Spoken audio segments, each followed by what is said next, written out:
Hello future of India. मेरे प्यारे प्यारे बच्चों का आपके अपने advance study network YouTube channel में वेलकम, स्वागत। बच्चों, आज के इस वीडियो में हम लोग सॉल्यूशन चैप्टर से जो टॉपिक है नॉर्मेलिटी, उसको डिस्कस करने जा रहे हैं।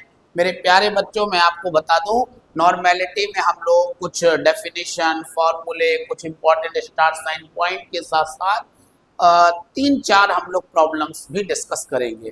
तो आइए बिना टाइम वेस्ट करे बच्चों जल्दी से स्टार्ट करते हैं आज का प्यारा सा लेक्चर, प्यारा सा वीडियो। तो हम लोग शुरू करते हैं, what is the definition of normality.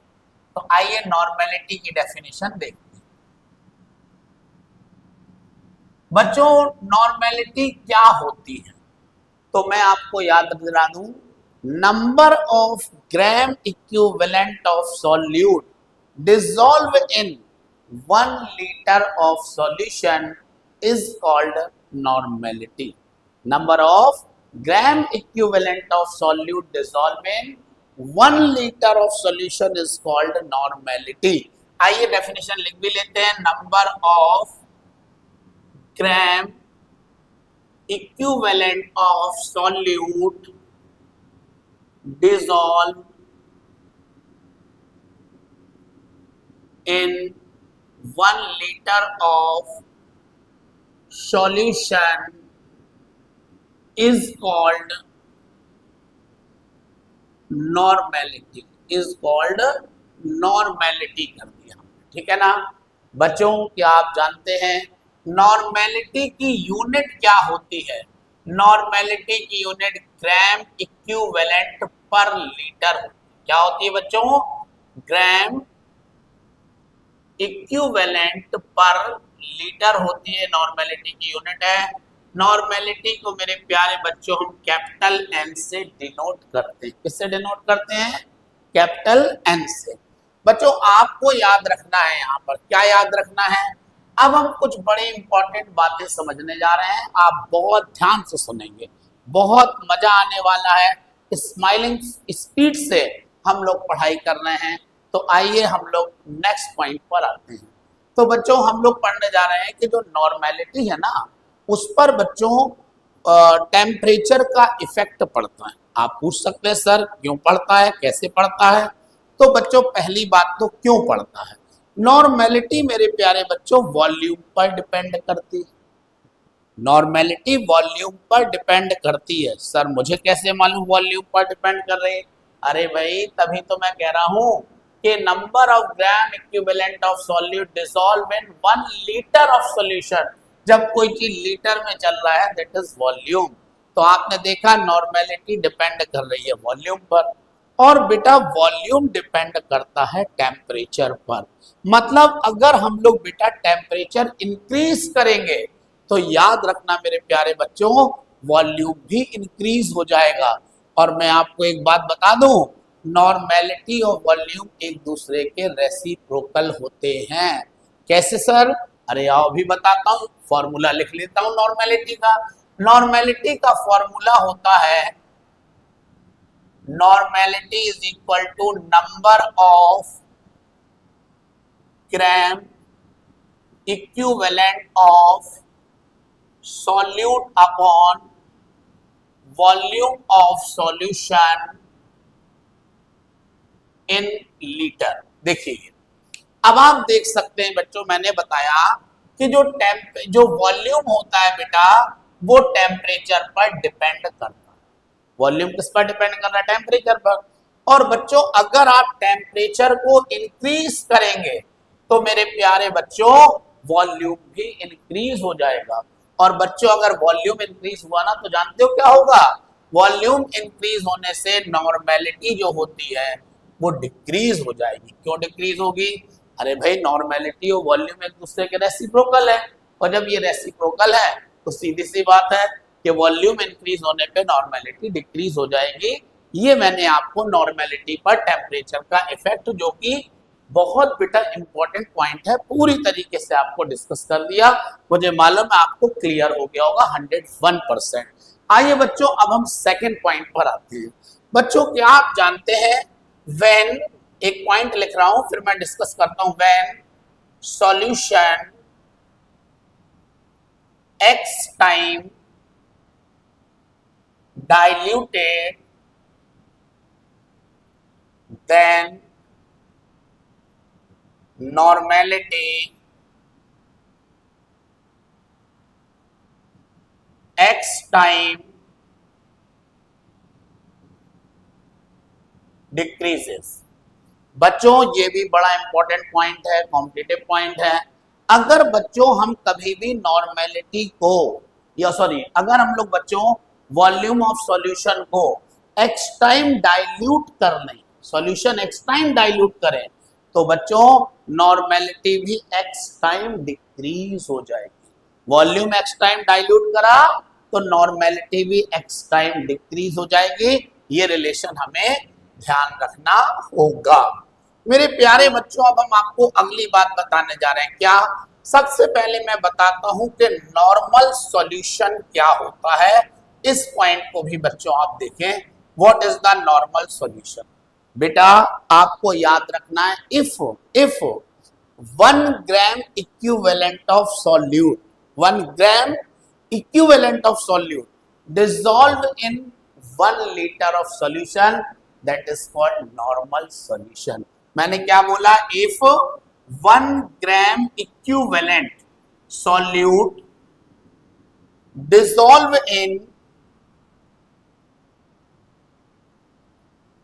1 liter of solution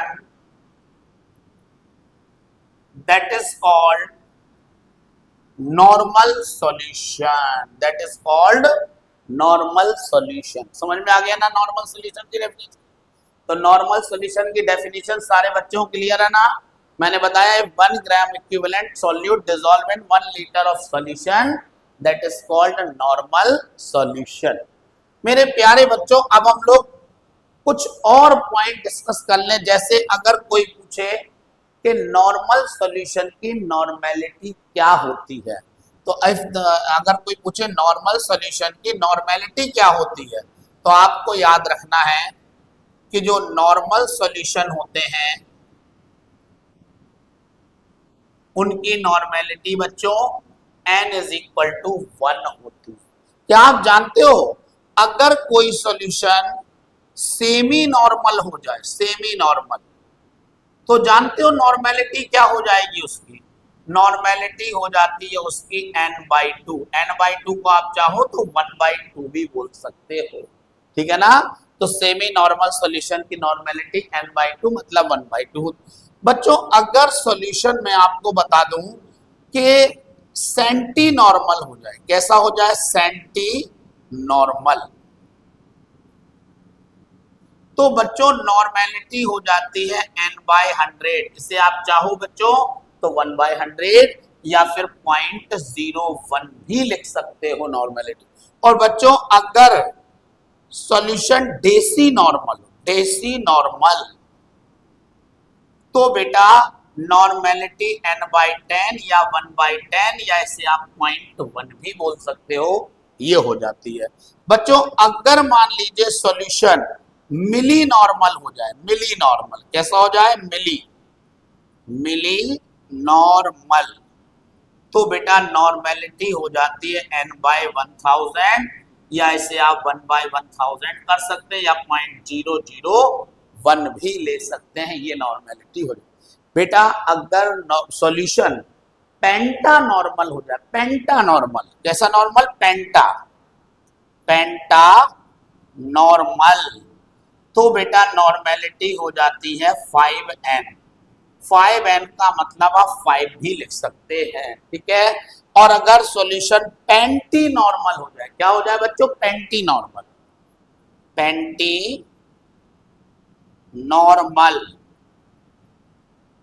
Penty normal हो जाए तो नॉर्मलिटी हो जाती है बेटा n/5।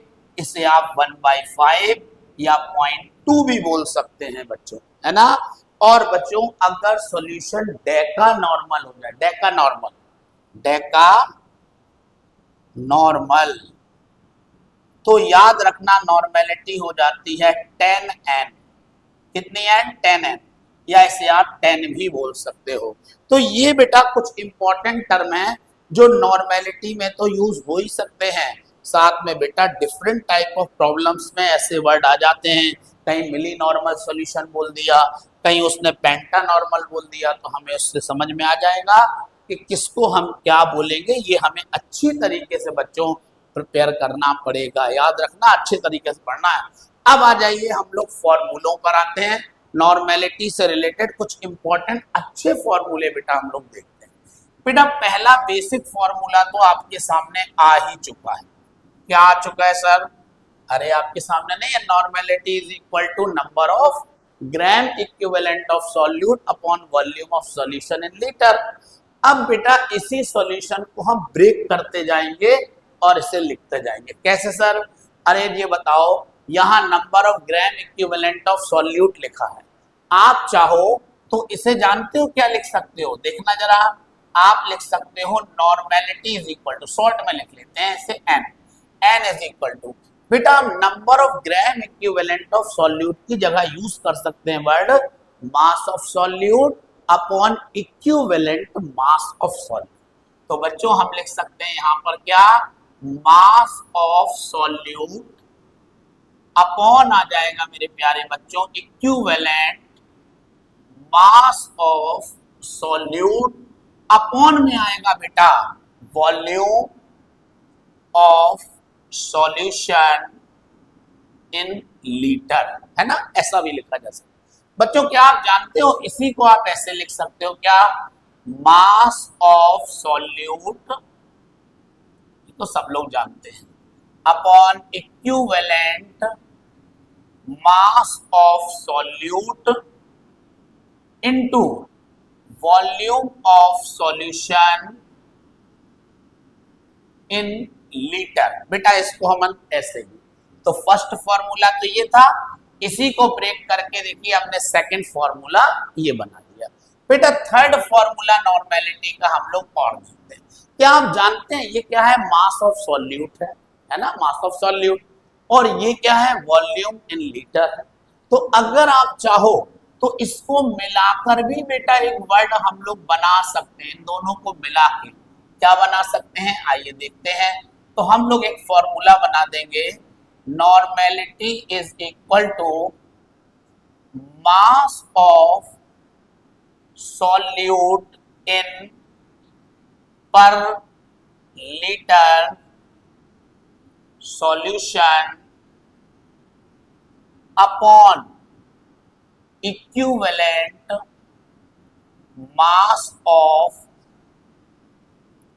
सॉल्यूट। देखा बच्चों, तो इसी के बेस पर ये था मास ऑफ सॉल्यूट और ये था बच्चों volume of solution in litre, तो इनको मिला के लिख दिया हमने मास of solute in per litre, है ना, और अपॉन में आ जाएगा बेटा इक्विवेलेंट मास। अब बेटा एक बात और है, क्या आप जानते हैं इसी सेकंड फॉर्मूले से हम एक फोर्थ फॉर्मूला भी नॉर्मेलिटी का लिख सकते हैं। कैसे, आओ देखते हैं फिर से एक बार। बेटा क्या आप जानते हैं आपके पास यहां पर है n is equal to mass of solute, ध्यान देना जरा, मास ऑफ सॉल्यूट तो है ये यहाँ पे, फिर अपॉन में है बच्चों इक्विवेलेंट मास ऑफ सॉल्यूट, ये भी है, बिल्कुल सही है सर, बिल्कुल लिखा है ये, इनटू बेटा volume of solution in litre में है, तो आप कर सकते हैं वॉल्यूम ऑफ सॉल्यूशन, शॉर्ट में लिख दिया सॉल्यूशन इन मिलीलीटर। लेकिन बच्चों अगर आपने वॉल्यूम को मिलीलीटर में कराना तो जानते हो फिर एक चीज करना पड़ेगी, क्या, मिलीलीटर को लीटर में बदलने के लिए 1000 से डिवाइड करना पड़ेगा, क्योंकि वॉल्यूम तो लीटर में ही होता है यहाँ पर, तो हमने तो मिलीलीटर में लिखा है, तो बेटा इसमें 1000 से डिवाइड करेंगे, जब डिवाइड करोगे ना तो ये 1000 बेटा पलट कर ऊपर पहुंच जाएगा, तो यहां से हम 1000 हटा देते हैं और हम यहां लिख देंगे 1000। तो देखिए एक नया फॉर्मूला मिल गया, normality is equal to mass of solute into 1000 upon equivalent mass of solute into हो गया बच्चों volume of solution in millilitre. Okay, आया ना समझ में, इजी है ना, सब एक दूसरे से रिलेट होते जा रहे हैं। अब बेटा हम आपको एक नेक्स्ट फॉर्मूला बताने जा रहे हैं, क्या बेटा सुनो, ये भी बेटा इसी सेकंड फॉर्मूले से बन रहा है। ध्यान देना बेटा, ये जो मास ऑफ सॉल्यूट होता है ना मेरे बच्चों, वो ग्राम में होता है ना, ग्राम में। और जो वॉल्यूम ऑफ सॉल्यूशन है बेटा वो लीटर में है। तो ग्राम पर लीटर को हम चाहें तो स्ट्रेंथ भी बोल सकते हैं। ग्राम पर लीटर को क्या बोलते हैं? स्ट्रेंथ। तो हम लोग चाहें तो एक फॉर्मूला और बना सकते हैं। क्या सर? तो देखिए अभी आपके सामने आ रहा है, n इज इक्वल टू हो जाएगा, थोड़ी सी मुझे लग रहा है यहाँ जगह कम पड़ सकती है, इसलिए मैं यहाँ लिख देता हूँ। n इज इक्वल टू हो जाएगा, fifth formula, normality is equal to आ जाएगा बेटा strength, strength in gram litre inverse of solution upon equivalent mass of solute. समझे ना?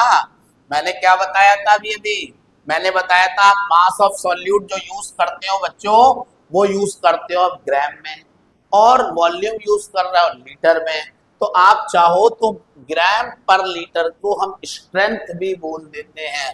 तो यहाँ पर वर्ड यूज किया strength in gram litre inverse of solution upon equivalent mass of solute. तो ये फॉर्मूला भी बन सकता है बच्चों। एक फॉर्मूला और लिखते हैं, वो इस जगह में आ जाएगा, तो मैं बच्चों उसको यहाँ लिख देता हूँ। अब कोई कह सकता सर 4 के बाद आप पहले 5 लिखना चाहिए था, तो यहाँ 6। तो बेटा कोई दिक्कत नहीं, हम इसे 5 कर दे रहे हैं और आप इसे 6 मान लेना, है ना। नॉर्मेलिटी इज इक्वल टू हो जाएगा बच्चों मास परसेंट इनटू डेंसिटी, डी को हम डेंसिटी बोल रहे हैं, इनटू 10 अपॉन आ जाता है बच्चे equivalent mass of solute.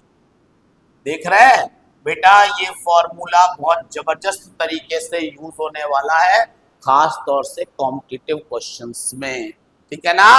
Competitive problems में ये खूब यूज होना है फॉर्मूला नॉर्मेलिटी वाला।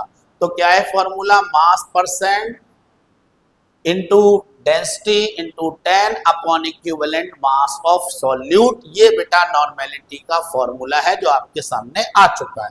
बेटा अब हम नेक्स्ट फॉर्मूले पे आ जाए, नेक्स्ट फॉर्मूला और देख ले, है ना, एक फॉर्मूला और।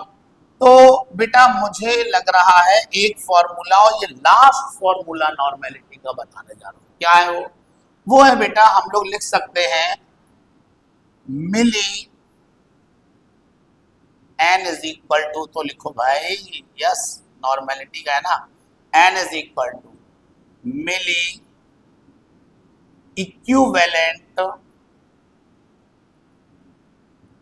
या हम ऐसे लिखते हैं नंबर ऑफ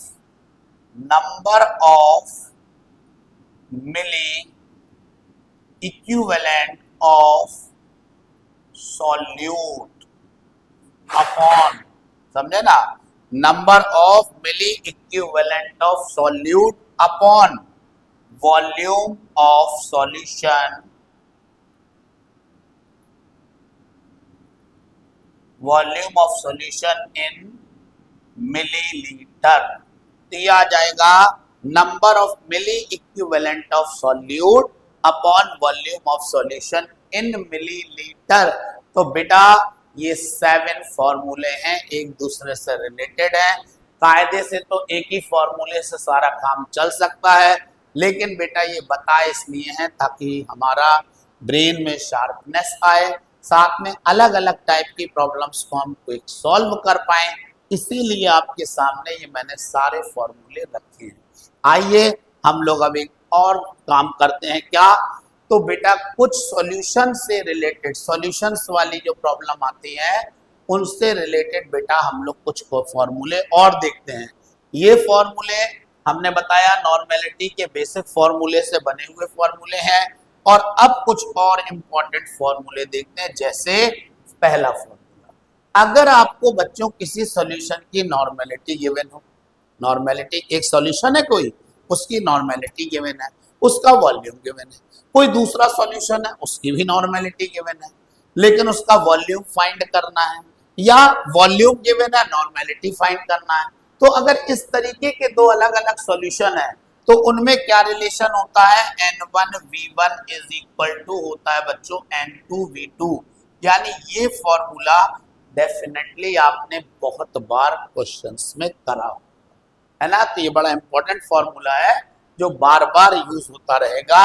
अब हम दूसरी बात पर आते हैं बच्चों। अगर हमारे पास सेम सब्सटेंस के दो सॉल्यूशन, सेम सब्सटेंस से बने हुए दो सॉल्यूशंस है, मान लो एक H2SO4 का सॉल्यूशन है, दूसरा भी H2SO4 का सॉल्यूशन है, दोनों की नॉर्मेलिटी वॉल्यूम से रिलेटेड हमें क्वेश्चन करना है। तो उस कंडीशन में बेटा हम लोग कौन सा फॉर्मूला लगाएंगे, जो सेम सब्सटेंस से बने हुए सॉल्यूशन की नॉर्मेलिटी कैसे निकालेंगे। तो आप देखिए जरा बेटा, हम लोग इसको लिख देंगे फॉर लैंग्वेज, अगर लिखें for two solution of same solute, for two solution of same solute normality निकालने का फॉर्मूला है n is equal to N1V1 plus N2V2 upon V1 plus V2। बेटा इस फॉर्मूले से आप नॉर्मेलिटी निकाल लेंगे, समझ रहे ना किसकी। अगर मान लो दो सॉल्यूशन है और वो दोनों solution same type of solute से बने हैं, तो आप इस फॉर्मूले का यूज करेंगे और बड़े मजे से आंसर हम लोग निकाल लेंगे। आइए हम लोग आगे बढ़ते हैं। अब क्या आ रहा है सर, अब सुनो जरा, अगर हमारे पास कोई सॉल्यूशन है, उसका वॉल्यूम है V और उसकी नॉर्मेलिटी है N या N1 मान लो, V1 मान लो, है ना, और बेटा उसमें हमने वाटर ऐड कर दिया, उसके बाद उसका सॉल्यूशन कुछ और हो जाएगा, मान लो V2 हो गया, नॉर्मेलिटी कुछ और हो जाएगी, N2 हो गई। तो आपने उसमें कितना वाटर ऐड किया, अगर हमें वॉल्यूम ऑफ वाटर कैलकुलेट करना हो तब उसके लिए भी एक डायरेक्ट फॉर्मूला है हमारे पास बच्चे। क्या है वो फॉर्मूला, तो आप सुनिए। तो हम लोग इस फॉर्मूले में लिख दे रहे हैं for calculation of volume of water. Volume of water निकालने का कैलकुलेशन कैसे करना है, तो ये है V2 minus V1 is equal to N1 minus N2 upon N2 और यू हो जाएगा इंटू V1। बच्चों इस फॉर्मूले का इस्तेमाल करके आप बड़े मजे से वॉल्यूम निकाल सकते हैं। किसका, अरे वाटर का, जो आपने वाटर मिक्स किया है सॉल्यूशन में, आप उसका वॉल्यूम आराम से फाइंड कर सकते हैं, है ना। देख सकते हो पूरा बोर्ड भरा हुआ है। मैं तो सोच रहा हूँ इस बोर्ड को थोड़ा सा खाली किया जाए और फिर आपको बेटा आगे की बात बताई जाए, लेकिन मैं चाहता हूँ पहले आप स्क्रीनशॉट जरूर लें और स्क्रीनशॉट लेके बच्चों नोट्स जरूर बनाएं। बिना नोट्स के सब बेकार होता है, नोट्स होना हमारे पास बहुत जरूरी है। जल्दी से आप इसका स्क्रीनशॉट ले लीजिए बच्चों। चलिए स्क्रीनशॉट हो गया होगा, अब मैं इसे रब कर देता हूं और फिर हम लोग बच्चों आगे के कुछ और फॉर्मूले देखें।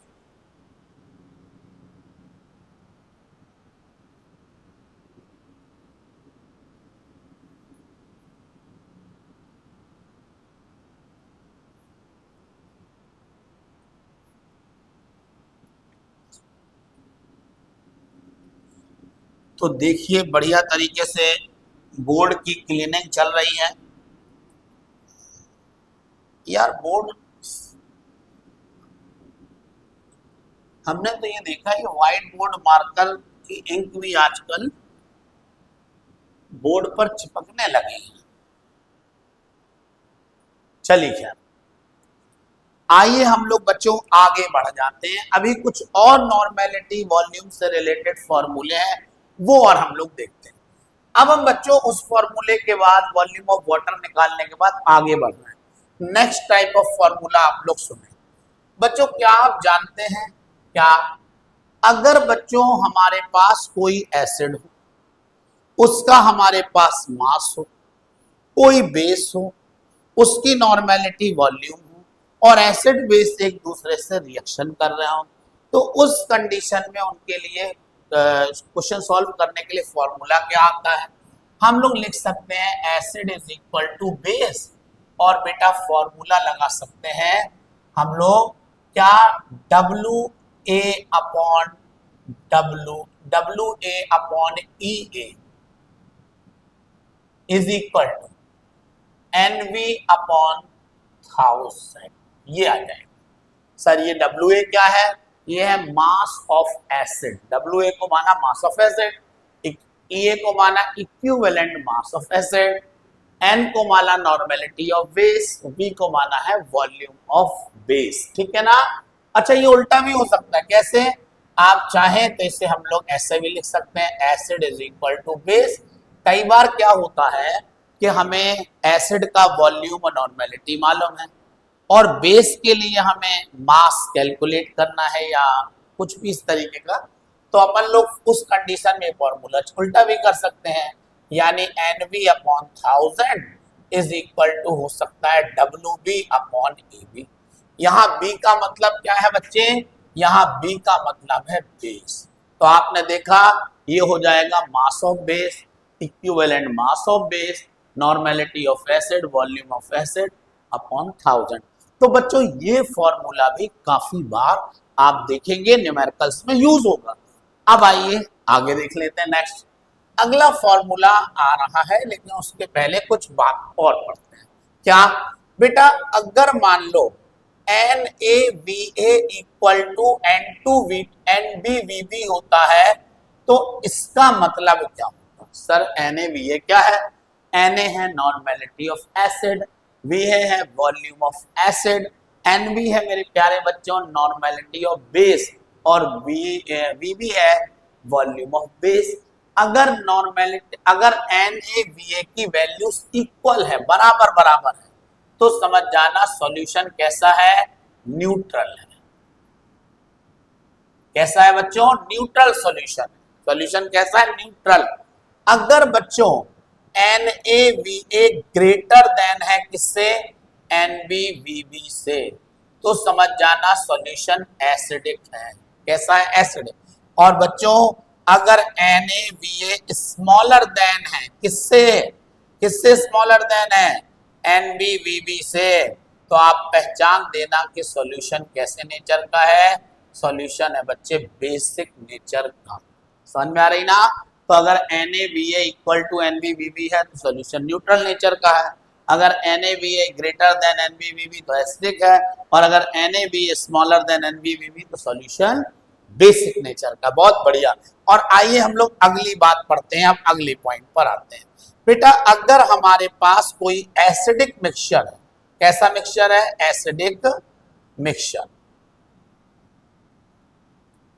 तो बच्चे एसिडिक मिक्सचर में हमें अगर नॉर्मेलिटी निकालना है तो फॉर्मूला क्या यूज करेंगे, नॉर्मेलिटी इज इक्वल टू लिखेंगे बच्चे हम NaVA minus NbVB upon Va plus Vb। मतलब अगर कोई एसिडिक मिक्सचर वाला सॉल्यूशन है और नॉर्मेलिटी फाइंड करना है तो बड़े मजे से ये फॉर्मूला लगाओ, डायरेक्ट आंसर आ जाएगा बच्चों। आ जाओ अब नेक्स्ट फॉर्मूले पर। लेकिन अगर मान लो एसिडिक की जगह बेसिक मिक्सचर है तब क्या करेंगे, आइए देख लेते हैं। बेसिक मिक्सचर के लिए मेरे प्यारे बच्चों हम फॉर्मूला लगाएंगे नॉर्मेलिटी निकालने का, normality is equal to NbVB minus NaVA upon Va plus Vb। ये वाला फॉर्मूला लगा देंगे। अगर सॉल्यूशन बेसिक मिक्सचर है, बेसिक नेचर का आ रहा है, तो बेटा हम नॉर्मेलिटी इस फॉर्मूले से बहुत आसानी से निकाल सकते हैं। कोई दिक्कत मेरे प्यारे बच्चों, इतनी बात समझ में आ रही कि नहीं आ रही। तो बेटा इसके साथ ही नॉर्मेलिटी से रिलेटेड जो थ्योरेटिकल पार्ट था, अच्छा वो मैंने आपको सब करा दिया, और अब हम इसकी कुछ बेसिक प्रॉब्लम्स लेने वाले हैं। तो आइए सबसे पहले स्टार्ट करते हैं, अभी तो काफी जगह है तो मैं रब नहीं कर रहा हूं, यहीं पर बची हुई जगह में करते हैं। जब भर जाएगा बोर्ड पूरा तब आप स्क्रीनशॉट ले लीजिए और हम फिर इसको रब कर देंगे। तो आइए हम लोग आज का फर्स्ट प्रॉब्लम देख लेते हैं। सिंपल है, बहुत बेसिक है, 11th-12th लेवल की प्रॉब्लम है, आसानी से आपको आ जाएगी समझ में। चलिए क्या कह रहे हैं, calculate the normality of solution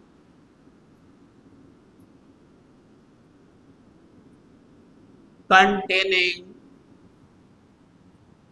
5 gram NaOH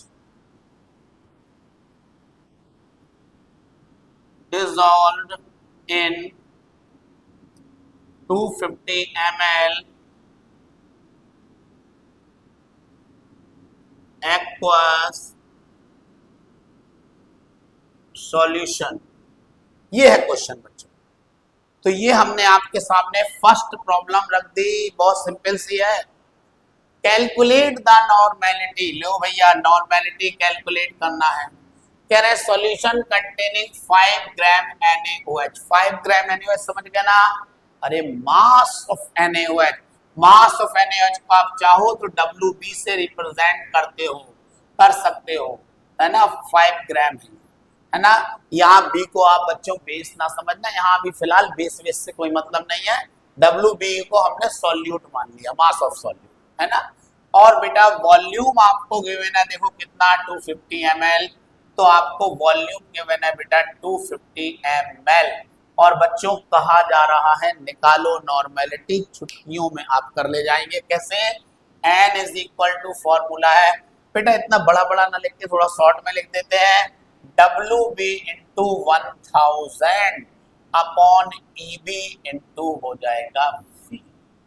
बच्चों अगर नॉर्मेलिटी निकालना है तो सबसे पहले तो चाहिए WB।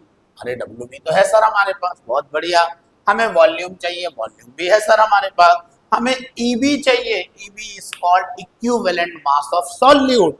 तो EB नहीं है तो हम निकाल लेंगे बड़े आराम से। कैसे, आपको मालूम है EB इज इक्वल टू होगा molar mass of NaOH, upon में आ जाएगा N।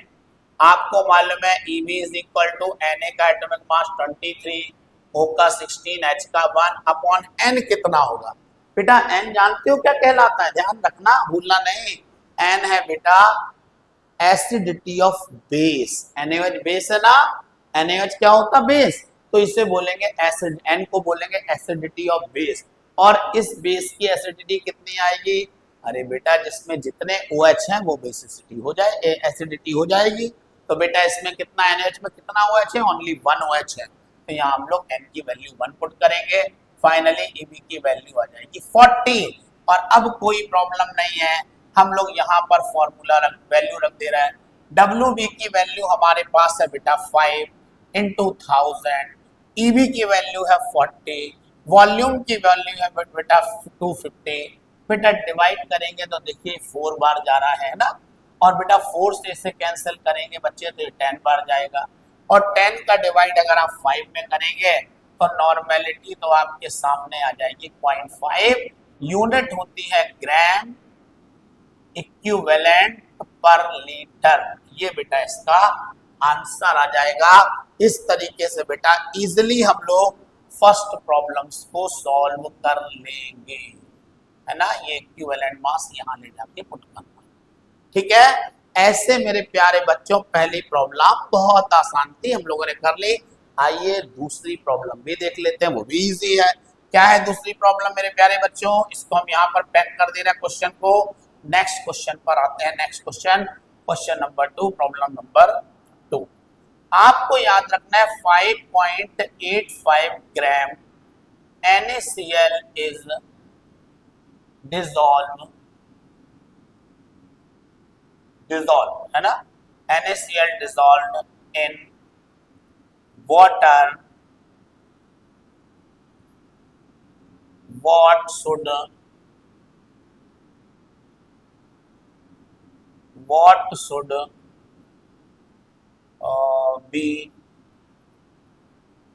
the volume of solution, volume of solution to form n by 10 solution. ये हो गया। देखिए क्या है क्वेश्चन, एक बार देख लो। वो बेटा बड़े आराम से कह रहे हैं, क्या कह रहे हैं, आसान है ना क्वेश्चन। 5.85 gram of solute. अरे बेटा डब्ल्यू बी गिवन है 5.85 ग्राम, है ना। 5.85 ग्राम ऑफ सॉल्यूट। आप देख सकते हैं सॉल्यूट कौन है, NaCl is dissolve in water. What should be the volume of solution. आपको देखो वॉल्यूम ऑफ सॉल्यूशन फाइंड करना है। साथ में देख रहे हो नॉर्मेलिटी भी गिवन है कितनी, n/10। n/10 को मेरे प्यारे बच्चों हम 1/10 बोलते हैं। क्या आप बता सकते हैं n/10 नॉर्मेलिटी को क्या नेम दिया जाता है, क्या नेम दिया जाता है, कमेंट करो और मुझे बताओ। n/10 का मतलब कौन सी नॉर्मेलिटी है, सेमी नॉर्मल है, मिली नॉर्मल है, डेसी नॉर्मल है, डेका नॉर्मल, क्या है ये बताओ मुझे, कमेंट करके बताओ। चलिए आइए इसे सॉल्व कर लेते हैं। तो नॉर्मेलिटी इज इक्वल टू है बेटा क्या, बेटा हमारे पास formula normality is equal to है बेटा WB into 1000 upon EB into है बेटा V। बच्चों WB देखो हमारे पास गिवन है, EB हमारे पास नहीं है। वो बेटा इन क्वेश्चन में कभी EB दिया भी नहीं जाएगा, हमेशा आपको फाइंड करना है। तो हम निकाल लेना, तो हम लोग लिखेंगे EB ऑफ NaCl, इसका मतलब है equivalent mass of NaCl is equal to molar mass of NaCl, molar mass of NaCl upon N। आपको मालूम है मोलर मास Na का 23 होता है, Cl का 35.5 होता है, अपॉन N की वैल्यू 1 आएगी। सर ये 1 कहां से आ गया, अरे बेटा एक्चुअली NaCl है ना, पहली बात तो NaCl ना एसिड है ना बेस है, बल्कि NaCl एक सॉल्ट है। तो मेरे प्यारे बच्चों सॉल्ट की हम वैलेंसी यूज करते हैं, क्या यूज करते हैं, वैलेंस। तो देखो Na पर भी एक पॉजिटिव है, Cl पर एक नेगेटिव है, मतलब कुल मिला के इसकी वैलेंसी आप 1 लेंगे, इसीलिए यहाँ पर हमने N की जगह 1 कर दिया। और बेटा डिवाइड करेंगे तो क्या आप जानते हो EB इज इक्वल टू कितना आ जाएगा, 58.5 आ जाएगा। ओके अब हम वैल्यू पुट कर दें तो देखो WB की वैल्यू हमारे पास है 5.85 into 1000 upon upon upon EB 58.5। Volume हमें निकालना है, नॉर्मेलिटी दे रहे हैं 1/10, तो 1/10 is equal to 5.85 into 1000 upon 58.5 into हो गया वॉल्यूम, ये निकालना है। अब देखना आपको मालूम है ये वाला पॉइंट हटाओगे ऊपर 0 आएगा, ये वाला पॉइंट हटा रहे हो बच्चों नीचे आपको मालूम है 00 आ जाएंगे, 00 ही आ गए ना। अब आपको मालूम है इससे कैंसिल होंगे 100 टाइम, 00 से 00 भी कैंसिल होंगे। अब आप बेटा क्रॉस मल्टीप्लाई करो तो V इज इक्वल टू कितना आ जाएगा 1000 मिलीलीटर। ये मेरे प्यारे बच्चों वॉल्यूम आ गया 1000 मिलीलीटर, 1000 मिलीलीटर वॉल्यूम हम लोगों ने निकाल लिया, समझे। कई बच्चे कहते हैं सर आपने तो कहा था वॉल्यूम लीटर में आएगा, ये 1000 मिलीलीटर कहाँ से आ गया। बेटा एक्चुअली आप याद करो आपने जो फॉर्मूला यूज करा है वहां 1000 यूज कर रहे हो, ये वॉल्यूम मिलीलीटर में होता है। और 1000 से जब आपने डिवाइड करा था, मैंने देखना वीडियो पीछे करके देखना, मैंने ये वाला फॉर्मूला जब आपको ड्राइव कराया है तो वहां वॉल्यूम करा था ml में, उसके नीचे अपॉन में 1000 रखाया था, 1000 चेंज होकर ऊपर पहुंचा तो बेटा फिर वहां पर ये फॉर्मूला बनाता WB into 1000 upon EB into V। तो जो वॉल्यूम आएगा वो लीटर में नहीं मेरे बच्चों मिलीलीटर में आएगा, ध्यान रखना, कंफ्यूज मत होना। और अब हम लोग लास्ट प्रॉब्लम आज की कर लेते हैं, आज की लास्ट प्रॉब्लम, इस वीडियो की लास्ट प्रॉब्लम। लास्ट प्रॉब्लम क्या है बेटा सुनो जरा, मैं लिख देता हूं problem, calculate the mass of NaOH required to prepare 50 ml of n/10 n/10 n बढ़िया बना है n/10 NaOH सॉल्यूशन। ये है, ये थर्ड प्रॉब्लम और आज की लास्ट प्रॉब्लम है बच्चों। इसमें तुम्हें क्या क्या गिवन है बताओ जल्दी से। इसमें बच्चों गिवन है आपको calculate the mass of NaOH। आपको देखो मास ऑफ NaOH निकालना है, मतलब आपको WB फाइंड करना है, मास ऑफ सॉल्यूट फाइंड करना है ना। और इसके बाद मेरे प्यारे बच्चों वॉल्यूम आ रहा है 50 ml एंड बेटा नॉर्मेलिटी आ रही है 1/10। तो अब कोई प्रॉब्लम नहीं है, क्यों? अरे इसका इक्विवेलेंट मास निकाल लो पहले, क्योंकि उसके बिना तो काम नहीं चलेगा। फिर आप फॉर्मूला लगा दो, जगह थोड़ी सी आप यूज कर ले रहा है, तो ये हो जाएगा बेटा WB into 1000 upon EB into V। आपको मालूम है नॉर्मेलिटी कितनी है 1/10 है, मास कितना है, मास तो मुझे निकालना है भाई, इंटू 1000, इक्विवेलेंट मास कितना है। तो याद करो NaOH का इक्विवेलेंट मास हम लोगों ने यहाँ पर पहले ही निकाल चुके हैं और ये आया था मेरे प्यारे बच्चों 40। तो हम लोग यहाँ डायरेक्ट 40 रख देते हैं। और वॉल्यूम कितना है हमारे पास 50 ml है बच्चों, ये 50 ml रख देंगे। बस मेरे प्यारे बच्चों इसे सॉल्व करना है, कमेंट बॉक्स में इसका आंसर बताना है कि इसका आंसर क्या आएगा, यानी मास ऑफ सॉल्यूट WB की वैल्यू क्या फाइंड होगी ये आपको बताना है। तो मेरे प्यारे बच्चों मैं चाहता हूं आप इसका स्क्रीनशॉट जल्दी से ले लें। स्क्रीनशॉट हो गया होगा। और बच्चों अब आज के इस वीडियो को हम ओवर करेंगे और आपसे बस हम यही कहेंगे नोट्स जरूर बनाना है, हर दिन पढ़ाई करना है, टेंशन नहीं लेना है। याद रखना पढ़ाई बहुत खुशी खुशी होना चाहिए। कोई भी कॉम्पिटिटिव एग्जाम आप कभी भी प्रेशर में आके क्वालिफाइड नहीं कर पाएंगे। आपको प्रेशराइज नहीं होना है, प्रेशर को मिनिमाइज करना है और अपनी पढ़ने की खुशी को मैक्सिमाइज करना है। बस आप मुस्कुराते रहिए, पढ़ते रहिए, ध्यान दे दीजिए, थोड़ा समय दीजिए, सब्र रखिए, सिलेक्शन आपका जरूर होगा। Best of luck. आज का वीडियो ओवर करते हैं यहीं पर। Bye bye.